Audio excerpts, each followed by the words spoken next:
ठीक। कक्षा 10 के छात्र छात्रा, आज हम आपको संस्कृत विषय में व्याकरण में कारक और विभक्ति का परिचय देने जा रहे हैं। इसके विषय में जब आप कारक और विभक्ति के विषय में जान लेंगे तभी आप कोई भी अनुवाद कर सकते हैं।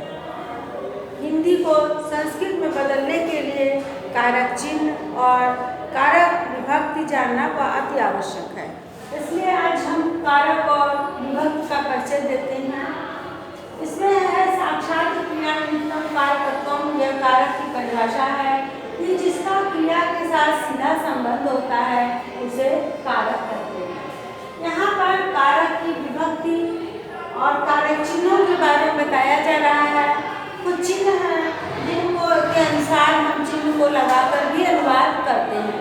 जैसे विभक्ति, प्रथमा विभक्ति, कर्ता, कर्ता ने कर्म को करण से संप्रदान के लिए, अपादान से अलग अर्थ में, संबंध काठी के, राजी ने, नानी ने, और अधिकरण में पे पर, और संबोधन भोवे अरे। और इधर विभक्तियाँ लिखी हुई हैं जो 7 आपकी विभक्तियाँ होती हैं, प्रथमा, द्वितीया, तृतीया, चतुर्थी, पंचमी, षष्ठी और सप्तमी। जब हम हिंदी में इसका अनुवाद किसी भी सेंटेंस का करते हैं तो कारक चिन्हों को देखते हुए उसी के अनुसार हम विभक्ति लगाते हैं। ये आपका कारक चिन्ह है, इसको अच्छी तरह से समझकर कॉपी में लिख लें। इसके पश्चात जो 7 विभक्तियाँ होती हैं कारक से संबंधित, प्रथमा, द्वितीया, तृतीया, चतुर्थी, पंचमी, षष्ठी, सप्तमी, उसका जो मेन सूत्र है जो आपके कोर्स में है, वैसे एक के अंतर्गत बहुत से सूत्र आते हैं जिसके अनुसार लगातार अनुवाद किया जाता है।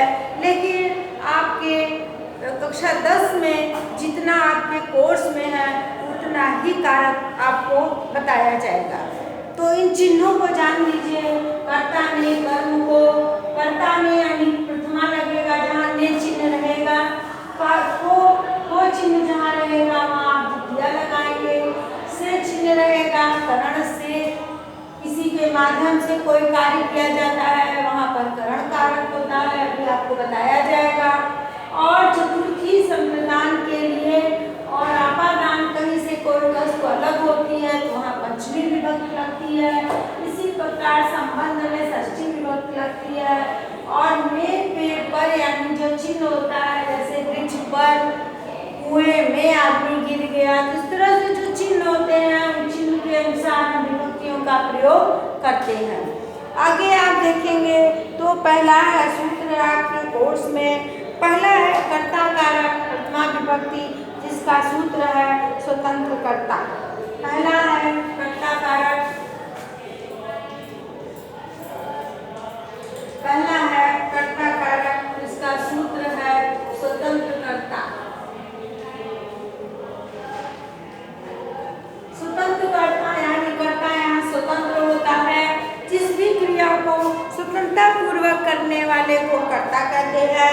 कर्ता में प्रथमा विभक्ति का प्रयोग होता है। उदाहरण के लिए रामागृहं गच्छति, उदाहरण के लिए रामागृहं गच्छति, राम घर जाता है, राम घर जाता है। इस वाक्य में जो गच्छति क्रिया है वह जाने वाली क्रिया जो है वो कर्ता राम जो है स्वतंत्र कर रहा है, इसलिए राम में प्रथमा विभक्ति राम ही लगी हुई है। इसी प्रकार हम आते हैं दूसरे विभक्ति कर्म कारक पर।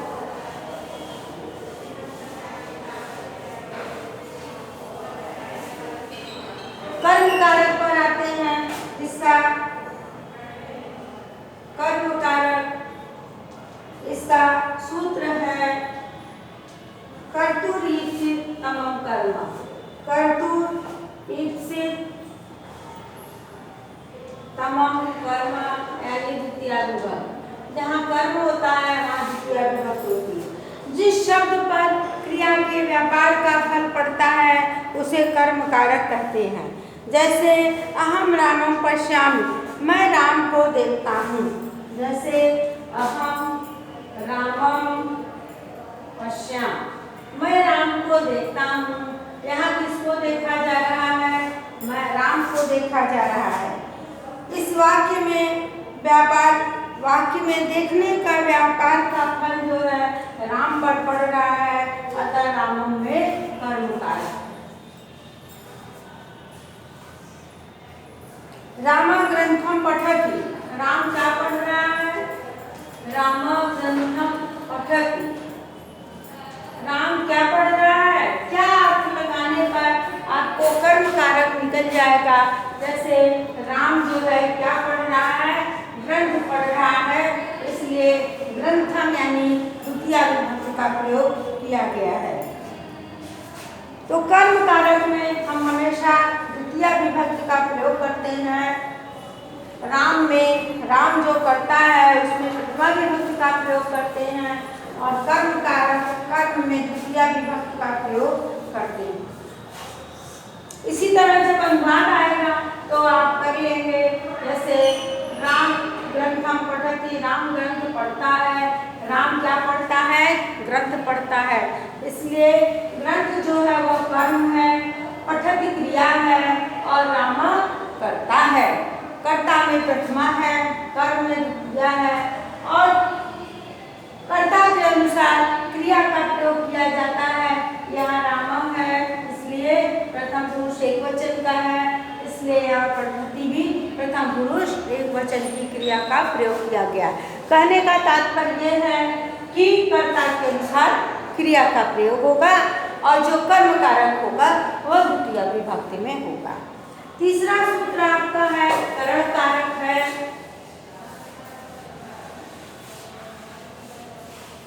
तीसरा सूत्र है करण कारक। करण कारक साधकतम करणम है इसका सूत्र। साधकतम करणम, साधक जो है वह जिस करण से, जिस साधन से कार्य करता है उसको करण कारक कहा जाता है। जिसकी सहायता से कर्ता अपना कार्य पूरा करता है उसे करण कारक कहा जाता है। जैसे उदाहरण के लिए वह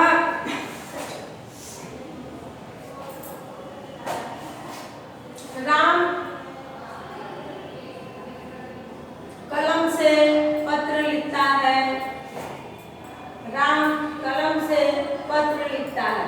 यहाँ राम किससे पत्र लिख रहा है? कलम से लिख रहा है। कलम क्या है? करण कारक तृतीया विभक्ति है। राम आपका करता है, इसलिए रामम लग जाएगा, और जिस साधन से काम किया जा रहा है उसमें तृतीया लग जाएगी। तो यहाँ जैसे रामेण होता है, रामेण होता है, उस तरह से कर्मेण हो जाएगा। और पत्र आपका कर्म है और लिखता है जो वह क्रिया है। तो कर्म में हमेशा द्वितीय विभक्ति लगेगी, इसलिए आप पत्रम लगा देंगे। और लिखता है यानी राम के अनुसार, कर्ता के अनुसार क्रिया का प्रयोग होगा। कर्ता अकेले है, एक है, इसलिए लिखति लग जाएगा। वर्तमान काल में वाक्य है राम कलमेन पत्रम लिखति, यह आपका वाक्य बन गया। करण कारक हमने आपको बताया कि जहाँ पर कर्ता किसी की सहायता से कार्य करता है वहाँ पर करण कारक होता है। यहाँ पर राम करता है और वह पत्र लिख रहा है। पत्र किसके माध्यम से लिख रहा है? कलम के माध्यम से लिख रहा है, इसलिए कलम में करण कारक तृतीया विभक्ति है। और यहाँ पर हमने कलमेन लगा दिया। और पत्र आपका कर्म है, कर्म कर रहा है, पत्र लिखने का कार्य कर रहा है, इसलिए पत्र में द्वितीया लग गई। और जो क्रिया है वह कर्ता के अनुसार लगती है, इसलिए राम के साथ यहाँ पर लिखत प्रथमा विभक्ति एक वचन का प्रयोग किया गया है और वर्तमान काल में वाक्य है। अब आप आइए संप्रदान कारक चतुर्थी विभक्ति पर।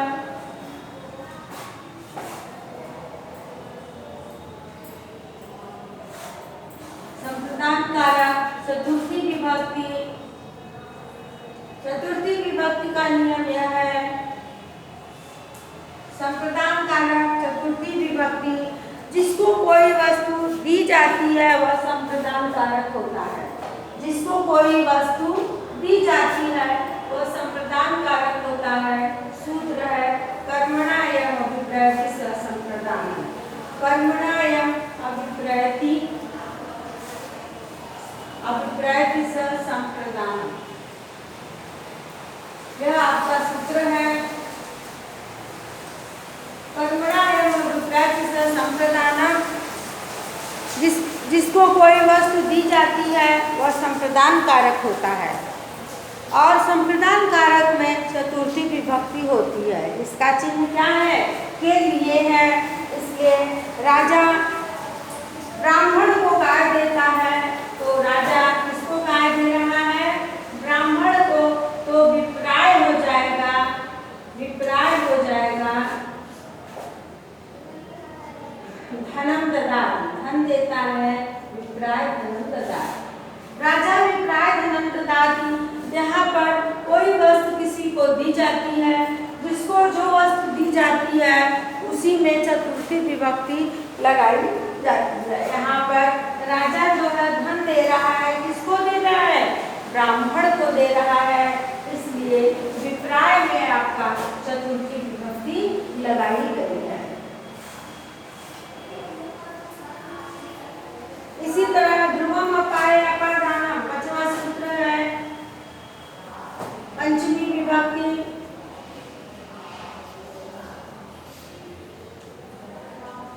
अपादान कारक, अपादान कारक, इसका सूत्र है ध्रुवम अपाय अपादानम। ध्रुवम अपाय अपादानम, ध्रुवम अपाय अपादानम कहने का तात्पर्य है ध्रुवम अपाय अपादानम, जिससे प्रत्यक्ष रूप में या कल्पित रूप में कोई वस्तु अलग होती है। कहने का तात्पर्य यह है कि जहाँ से कहीं से जब वस्तु अलग होती है तो उस अलग स्थिति में हम पंचमी विभक्ति का प्रयोग करते हैं और उसका सूत्र है ध्रुवम अपाय अपादानम। कहीं से भी कोई वस्तु अलग होती है वहाँ पर हम पंचमी विभक्ति लगाते हैं। उदाहरण के लिए वृक्ष, पेड़ से पत्ते गिरते हैं तो हो जाएगा वृक्षात, वृक्षात पर्णानि पतन्ति। पर्णानि माने पत्ते, पतन्ति बहुत से पत्ते गिर रहे हैं इसलिए पतन्ति लग जाएगा। वृक्षात, लेकिन पेड़ से पत्ते, पत्ते कहाँ से अलग हो रहे हैं? पत्ते जो है वो वृक्ष से अलग हो रहे हैं, इसलिए वृक्ष की अपादान संज्ञा होगी और वहाँ पर पंचमी विभक्ति होगी। यहाँ वृक्ष से पत्ते गिरते हैं। वह घोड़े से गिर गया, वह घोड़े से गिर गया, वह घोड़े से गिर गया। क्या अनुवाद होगा? इसका अनुवाद होगा सह, वह यानी सह घोड़े से, किससे गिर गया? घोड़े से गिर गया। तो यहाँ पर घोड़े से में आपको पंचमी विभक्ति लगानी है। अश्व माने होता है घोड़ा और रूप चलेगा तो पंचमी में हो जाएगा अश्वात। अश्वात गिर गया। गया सेंटेंस जो है आपका भूतकाल में है, इसलिए हम भूतकाल का लगाएंगे, इसलिए यहाँ पर हो जाएगा अपतत। अपतत माने गिर गया, अपतत। वाक्य को देखना है कि किस काल में चल रहा है। 5 काल है आपका, वर्तमान काल, आज्ञार्थक, विधिलिंग, भूतकाल और भविष्यकाल। विधिलिंग चाहिए के अर्थ में। अब वाक्य को देखेंगे कि वाक्य गिर गया है, गया यानी भूतकाल का वाक्य है, इसलिए हम लंग लकार लगाएंगे और स यानी क्रिया जो है, सब कर्ता जो है